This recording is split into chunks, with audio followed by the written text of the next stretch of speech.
Nossa, quanta, né, quanta coisa, mas, muito obrigada por essa explicação das minhas atividades, mas, quando eu vou apresentar alguma coisa, eu sempre quero saber qual é o público-alvo, né. E essa aula foi elaborada para o público, os pacientes. Então, os pacientes não, os portadores de hemofilia, eles têm acesso a todos aqueles profissionais que, né, todos os profissionais que falaram aqui, conversam, vêm. O laboratório eles não têm nenhum acesso. O laboratório é uma portinha, né, fechada, e que eles não têm acesso, eles não vão lá. E a gente não conhece, a gente conhece pelo nome, mas pela quem é o paciente X. Às vezes eu vou até a hemofilia e pergunto: "Quem é esse paciente?". "Ah, esse paciente é fulano de tal". "Ah, então ele tem inibidor ou não tem? Ele é grave ou não?". Porque a gente não acompanha, não fica tete a tete com o portador de hemofilia e com outros pacientes com coagulopatias, né. Então, o laboratório é um lugar desconhecido para vocês, né. Então eu gostaria de apresentar algumas coisas, como é que a gente consegue fazer o diagnóstico de vocês, que é extremamente importante, né. Como é que a gente vai fazendo algumas coisinhas, não vou fazer tudo porque é extremamente complexo. Então, aqui eu gostaria de dizer que nós também fazemos parte desse grupo, né, desse grupo multiprofissional, ai, não volta. Ah, tá, aqui.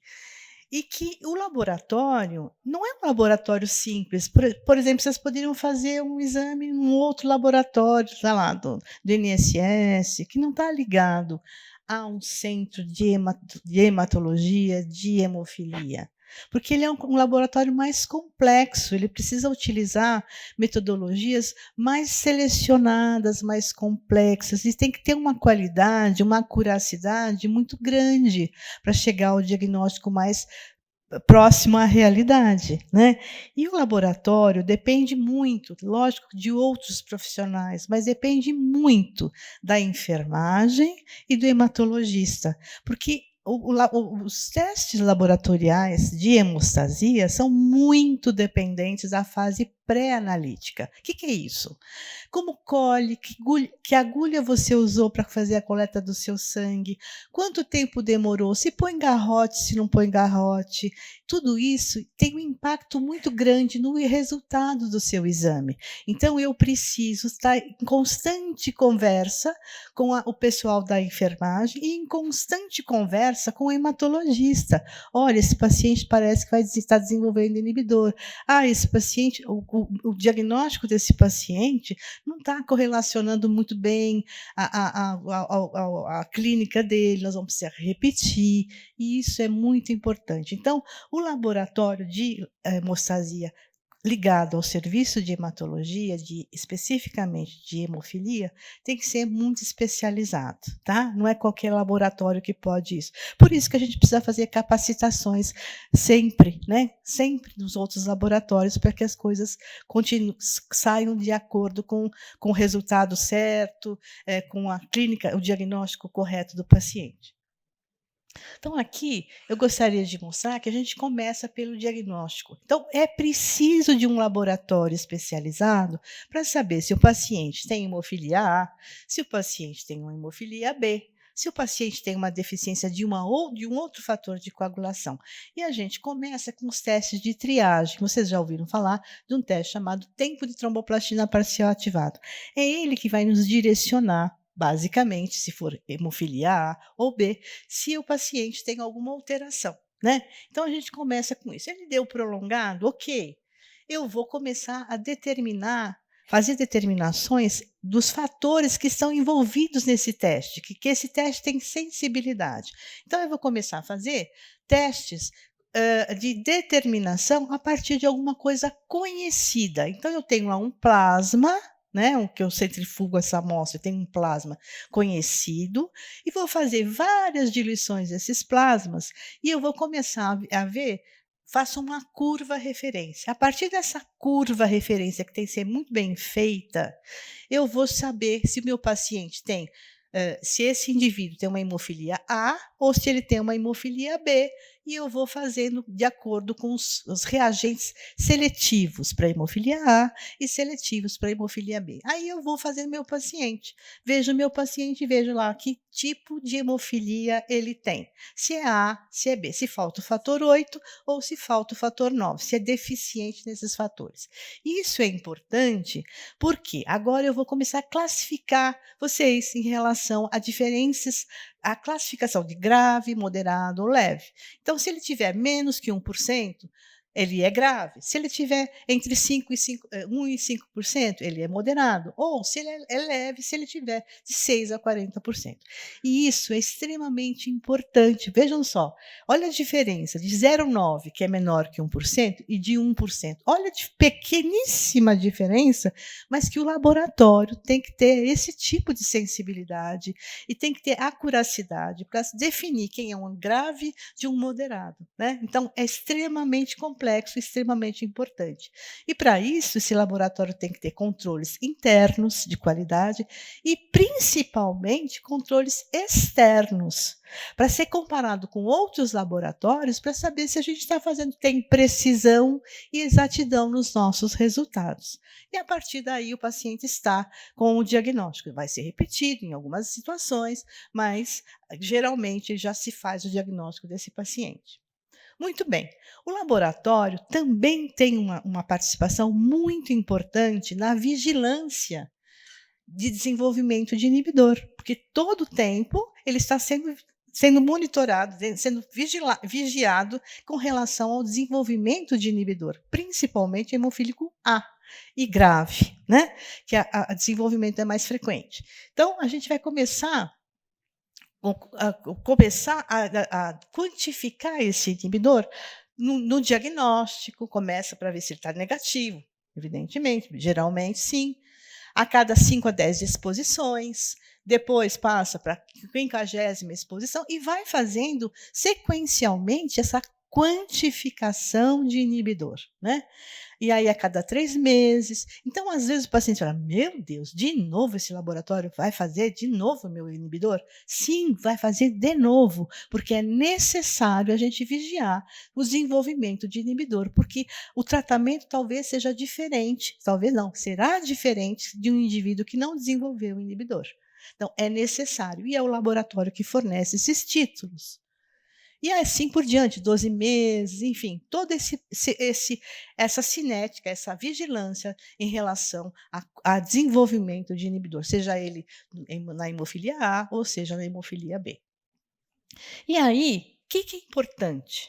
Saber se ele tem positividade em relação ao inibidor. Se ele é positivo e tiver um título, que eu preciso saber qual é o título, o laboratório tem que ter a acuracidade para quantificar esse inibidor. Se ele tiver um título menor que 5 unidades Bethesda, ele continua com o tratamento, continua tomando, infundindo o fator que ele é deficiente. Lógico que em doses maiores, mas ele continua fazendo o tratamento dele normal, mas com doses maiores. Agora, se ele tiver um inibidor acima de 5 unidades Bethesda, ele vai mudar esse tratamento, ele vai ter os bypass, né? Vai começar a entrar, o médico começa a entrar com bypass. Então, o laboratório também tem uma responsabilidade em relação ao tratamento desse paciente. Se não tiver acuracidade, ele vai dar um título errado, o paciente ou vai continuar com o fator e não vai responder, ou então ele vai tomar um bypass que é muito mais caro que o fator dele mesmo, sendo que ele não tem necessidade de tomar. Então, tem essa participação. Com relação à quantificação de inibidor, como é que a gente faz isso? Né?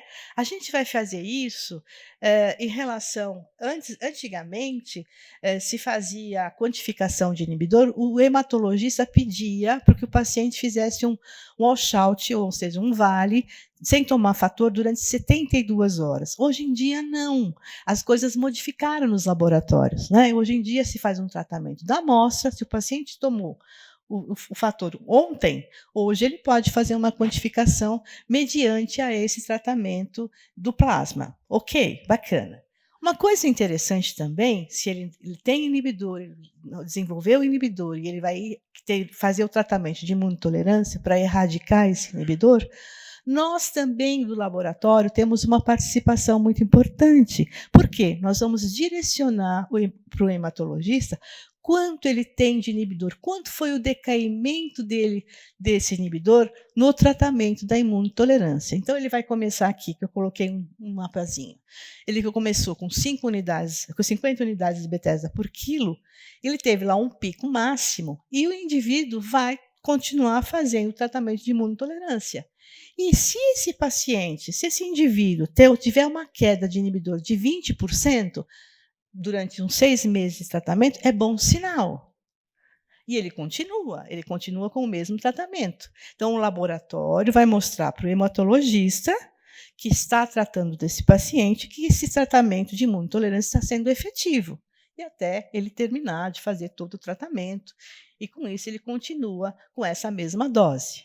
Em outra situação, ele começou com a imunotolerância, por exemplo, teve um pico alto, né, que geralmente é o pico alto, e o laboratório precisa saber que o paciente faz parte, iniciou a imunotolerância, porque os títulos aumentam muito e o procedimento é um pouquinho diferente em termos de diluição de plasma. E ele viu que esse paciente não decaiu tanto que ele deveria decair. E o laboratório vai avisar: olha, ele não está decaindo o quanto deveria decair em termos de título de inibidor, e assim o hematologista vai mudar o tratamento. E aí ele vai começar com doses mais altas para continuar o tratamento desse paciente. Então, o laboratório ajuda também no tratamento da imunotolerância, fornecendo resultados que devem ser confiáveis para que o paciente continue ou não a imunotolerância. E as novas terapias, né? As novas terapias, hoje em dia, nós temos, como disse a doutora Marcela, quem sabe daqui a um tempo o paciente poderá escolher a que ele quer fazer, ou o hematologista o conduzirá: olha, essa aqui é melhor e tudo mais, né?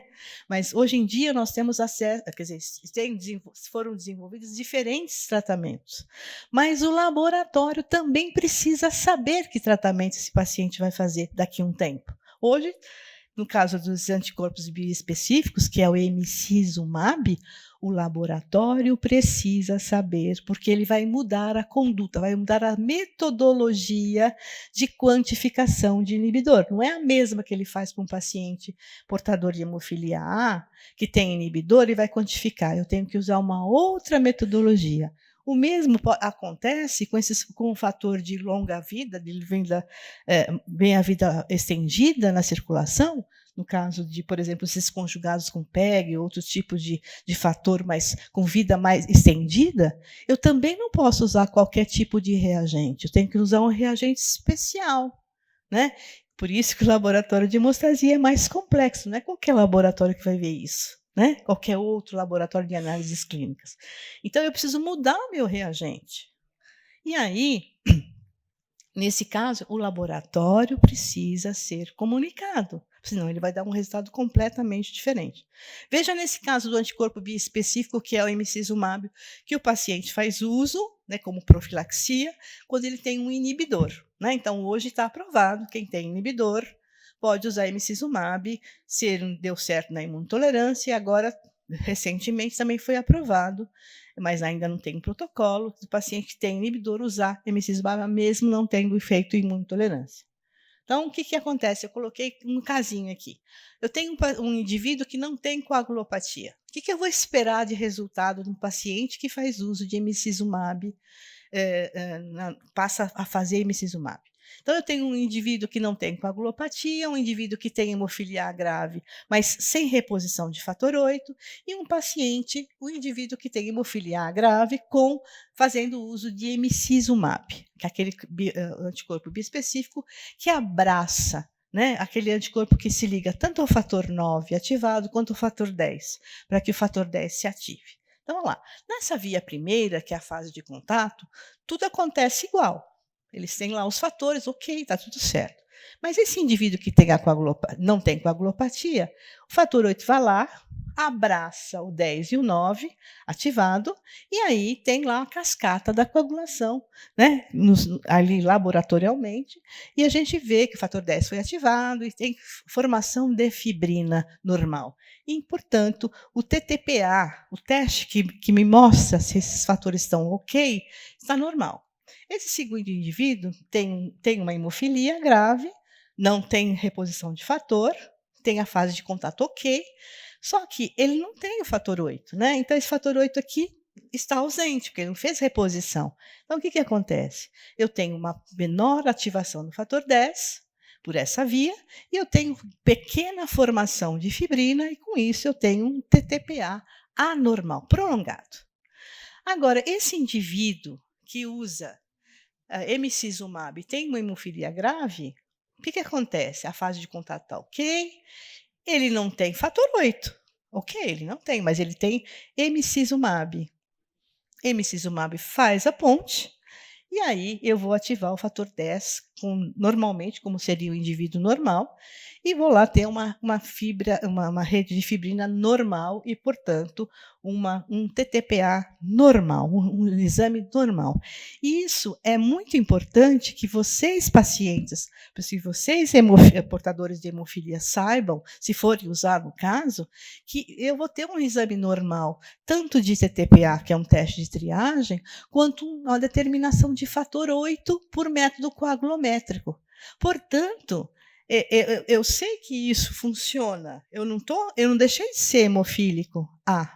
Eu só tenho eu estou fazendo só uma profilaxia com uma substância, com um anticorpo monoclonal, que tem lá, faz a parte do fator 8, mas eu continuo tendo a hemofilia A. E que tem sempre que alertar os laboratórios, se eu for para um laboratório diferente, que eu faço uso e eu tenho hemofilia, mas só que esse tipo de medicamento mascara tanto o inibidor do fator 8, quanto ele funciona, né, no caso do fator 8, mas eu não tenho nem fator 8 e posso ter inibidor que não está sendo atrapalhado na reação de coagulação in vitro, né? E finalizando, que meu tempo já acabou, o laboratório é dependente muito do hematologista, né? Porque eles precisam conversar, isso é comum, isso é uma prática diária no meu serviço, a gente conversa muito, porque eu preciso saber o que está acontecendo com esse paciente. Às vezes subiu o inibidor, mas ele teve um sangramento, então eu quero saber, porque é um controle de qualidade também do meu laboratório, e também dependente muito da enfermagem por conta dos pré-analíticos. Eu preciso saber se eu tenho reagente, o paciente vai sofrer uma cirurgia, né? Você vai ser submetido a uma cirurgia e eu preciso fazer controle desse fator 8 que vai ser infundido, vai ser mais fator 8 vai ser infundido. Eu preciso saber se eu tenho lá todo o esquema, todos os reagentes prontos para serem utilizados na determinação. E na enfermagem, com certeza, né? Eu preciso saber e sempre ter essa conversa com relação à fase pré-analítica, aos problemas que podem surgir durante a coleta, às vezes não tem material, o que a gente pode fazer e tudo mais. Tá? Então, esse é o papel do laboratório que vocês não veem, mas que ele está escondidinho, mas ele faz tudo para que dê certo para que vocês tenham um diagnóstico preciso, e que controle, né, vá fazendo todo o controle ao longo não é só fazer diagnóstico, não, é monitorar vocês o tempo inteiro, tá? E veem vocês na intimidade, não pode ser que não conheçam vocês quanto o rosto, né, mas conhece o sangue de vocês, então na intimidade, tá bem? Muito obrigada.